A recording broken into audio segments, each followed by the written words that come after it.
So this last Sunday, Philadelphia had a battle with Arizona that we ended up losing.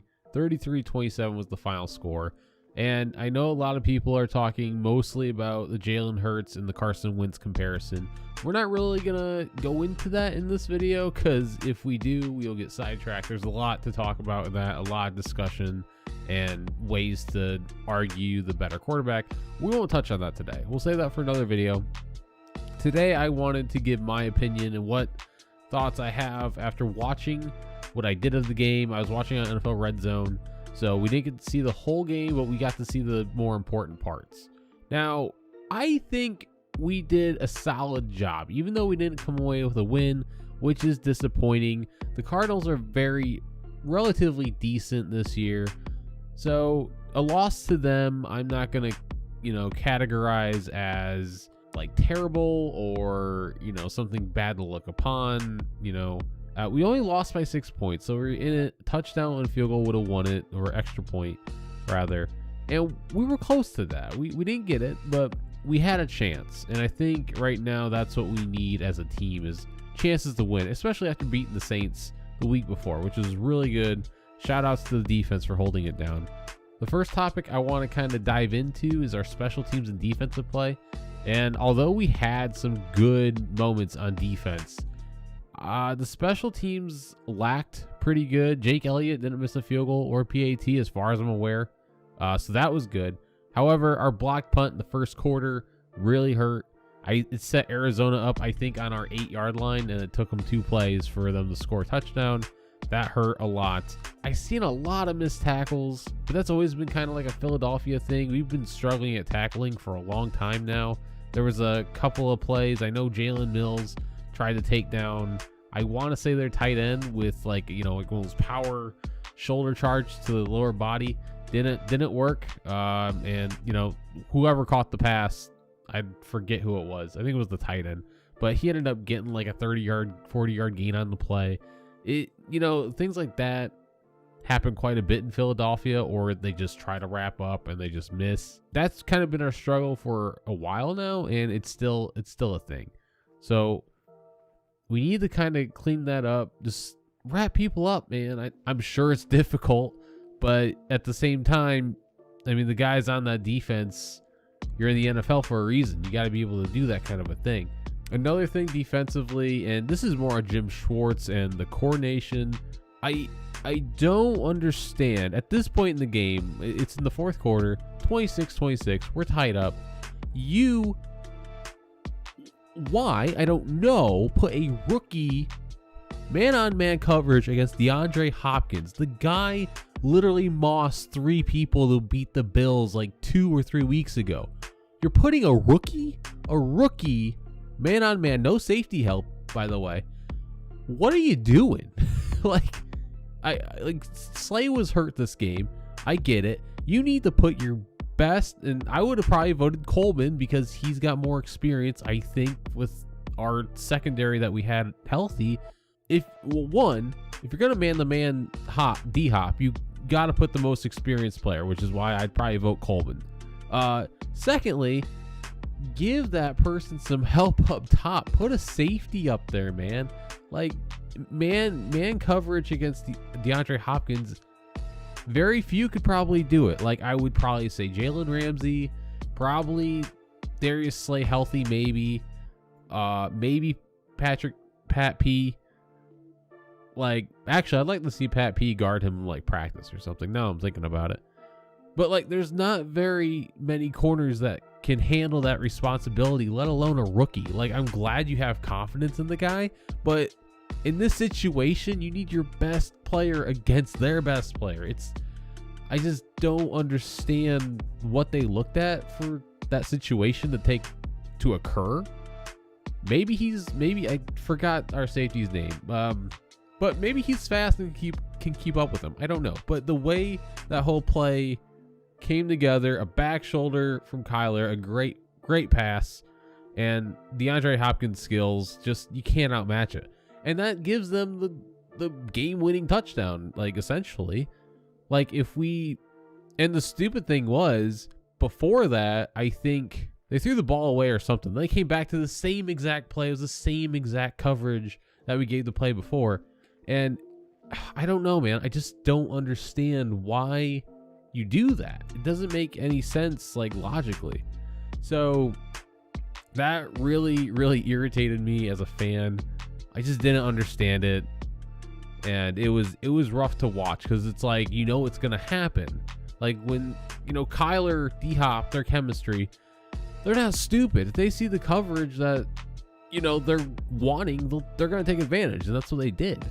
So that was kind of heartbreaking to see at that point. And there were a couple of times, there might have been more, but one penalty that we took that really stood out, I believe it was Cardinals. It was like 2nd and 8. They ran it for a few yards. I think it would have been 3rd and 2 if the play would have ended. And Barnett, our DN, pretty much took an unsportsmanlike penalty while hitting someone out of bounds as they were like stepping out of bounds. If anyone watches football right now, you know that they're taking extra measures to, you know, keep players healthy and whatnot. If they see a player running toward the out of bounds and someone comes in and gives them a shove or even a hard nudge like Barnett did, they're going to call it 9 times out of 10. So it was unneeded. That gave them a first down, which I think they scored on. I'm not entirely sure on that. Don't take my word for that. But it's just needless penalties. We've done that for the last couple of seasons as well.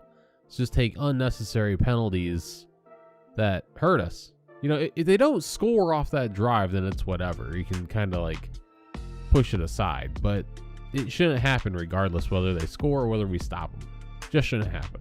We did have some good, though.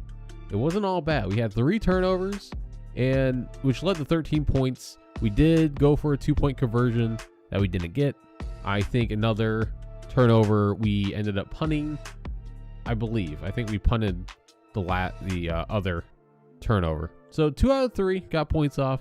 It's pretty solid. And we really held down the rushing offense. They didn't have over 100 yards rushing, which with Kyler, sometimes that's hard to do. And Drake, Edmonds, I think it's Edmonds. You know, we shut him down pretty much. And that's good to see. Our rush defense is relatively good, so I'm glad to see that we held them to the rush yards. However, going back to passing, Kyler did have like 403 yards passing, so that kind of hurt. Like, they killed us through the air. But that's pretty much all on defense that I really seen as much as I did. I kind of wish I could have watched the full game, but I didn't have the chance. So next topic I want to dive into is our offense. Now, this is where everything kind of gets, you know, NFL politics, I guess, if you want to call it that, with the whole Carson Wentz, Jalen Hurts. But like I said, we're not really going to dive into that argument or debate this video like we did with defense. I want to start with the bad and then the good notes. So, in my opinion, like, watching our team for the last few years with Doug Peterson running the offense and everything, I don't necessarily like the play calling scheme he has. It's a lot of like these, you know, get the ball in the playmaker's hands quick, screens, QB read options, you know, like some weird like movement reverse stuff. I'm not a fan of it.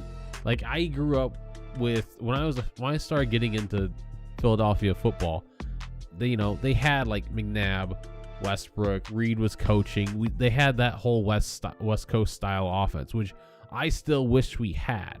Like, I feel like Peterson's trying to play this East-West game.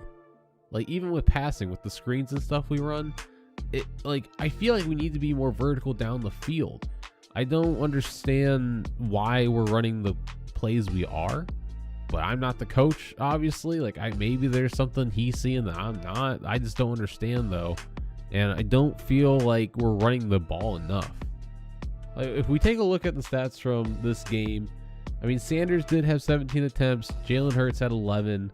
We totaled for about 127, well, minus 10, 117 yards of rushing offense, which isn't terrible, but I don't know. I feel like we should be doing more, I guess, north-south running. And granted, Sanders he's pretty elusive, so I don't know what his kind of style is. He's not really a power back.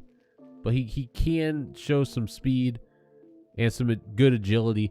Another thing is, and I was going to say this for like kind of later down this topic, but I personally really like Boston Scott, and I don't feel like we've been utilizing him enough. He's almost like a younger version of Darren Sproles. I mean, he's so shifty and quick, and like he can be effective, but we haven't been using him. Like he had, I think, one catch. He had one catch for 7 yards this game, and that was it. No rushes or anything. Like we haven't used him, in my opinion, properly for the last like 4 games, and I just like it's just, in my opinion, seeing his previous history, like with how he plays, his ability, I just don't see why we're not using an explosive player like that more. I mean, if we used him on like screen passes or even like swing passes to the running back, or even the inside zones, like he has very good potential to make something of plays, and I just don't understand why we're not using him. Blocking has been an issue for us.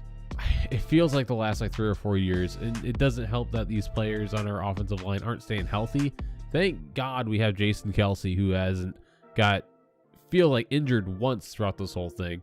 I feel like he's been keeping the O-line, you know, he's been like the only one to keep the O-line anything. So shout out to him. This kind of will go into the Carson Jalen debate. It looked like the offensive line did a little bit better of a job blocking last week than this week. I think Jalen got sacked 6 times. So it doesn't really matter who you have at quarterback with how the line is playing. They're going to get sacked. Like they're going to get pressured. Like it's only logical. So I think with this whole QB discussion, they need to figure out the O-line, whether it's getting different players or whatever it may be. I think the O-line needs to be fixed first before you can start deciding on who's going to be your QB or not. I just feel like that is the most essential thing that Philadelphia on offense has to figure out right now. And then last thing that I noticed was ball security. I know Jalen Hurts, he fumbled last week. He fumbled again this week. Granted, it wasn't turned over, so that's good. But the ball, like, we got to hang on to the ball. The one thing that I did really like in seeing Jalen play this last Sunday was on the last drive we had. I don't know if he went to do a play action and the ball came out, or if he just dropped it, but he dropped it. Ball was on the ground. He was able to pick it up and throw it to Goddard for like 15 yards on the comeback route. It's great awareness and showed the ability and potential that Hurts has as a quarterback, which I really am excited to see him in the last 2 games of the season. Granted, if we win or lose, we're not going to the playoffs. I'm not getting my hopes up. Like, it's just been a bad year, and I'd like to end on a high note. Now, the good for our offense this week, we didn't have turnovers. No turnovers. We lost, but Jalen had 3 passing touchdowns, 1 rushing touchdown, with no picks, no lost fumbles. Something that we rarely see. I mean, if you want to call it a turnover, the only turnover we really had was the blocked punt, but that was going to be turnover on downs anyway. That was good to see, and also we were converting points off of these turnovers. Like I said earlier, 13 points coming off 3 turnovers. Well, I guess you would call it 13 points off 2 turnovers, and then the 3rd turnover, I think we got stopped, had the punt, something of that nature. So yeah, those are like the big things I've noticed about this last week. I want to say more bad than good, but I think where the direction that we're going is good. I think we played better against the Cardinals offensively than we did against the Saints. I think our defense against the Saints, though, just did a better job in containing everything. You also had Taysom Hill as quarterback, so it's not like the normal Saints team you'd see. So that kind of would contribute to that loss as well, or that win as well. So with all that kind of being explained and described from my personal opinion on it, I would give our team probably like a grade of like a C+ for this last Sunday. I think keeping our team in it like the whole game was a very positive note, especially since we were down, I think like 17-0 by, I want to say like late in the second or halftime, somewhere around that. I think we might have had 3 points before we went in the half, maybe a touchdown. But I like watching our team fight, whether we win or lose. We're showing that we can compete. Our offense is scoring points, which we really haven't seen a lot of consistently. So that's been good. And you know, I'm excited to see what happens in the next couple of weeks. Whether we win or lose, I'm always gonna root for the Eagles. I'm not gonna, you know, be one of those bandwagoners. But I'm excited, guys. So you made it through to the end here. If you guys are Eagles fans or even just football enthusiasts that like to conversate about this kind of things, let me know your opinions on this topic in the comments below.